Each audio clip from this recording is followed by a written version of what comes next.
सजनी मन भावैया।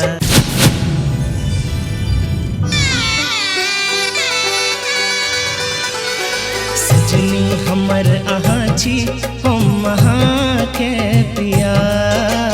सजनी हमर मालिक आराम हो रहले। हाँ रो तोरा हाथ में जादू छो। राम राम राम राम पिंसा। मालिक एना करे छी नकल काल से हम नहीं आ। ई घर का कुछ रीति रिवाज और परंपरा भी छे। त ई रीति रिवाज त गलते छे ना माँ जी।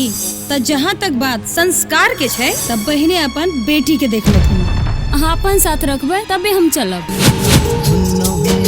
पापा अपनो घर में नागिन के प्रवेश भ गेल। हम नौकरानी नहीं छिए जे सबके खाना बना बना कर देत रहबे। हम अपने बनेबे अपने खेबे।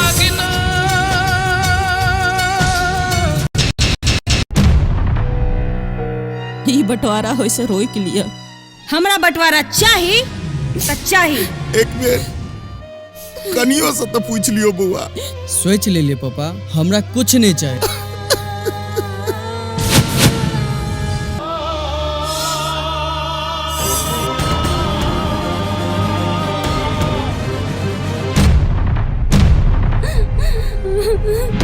माँ वो तो कहियो नहीं जाब।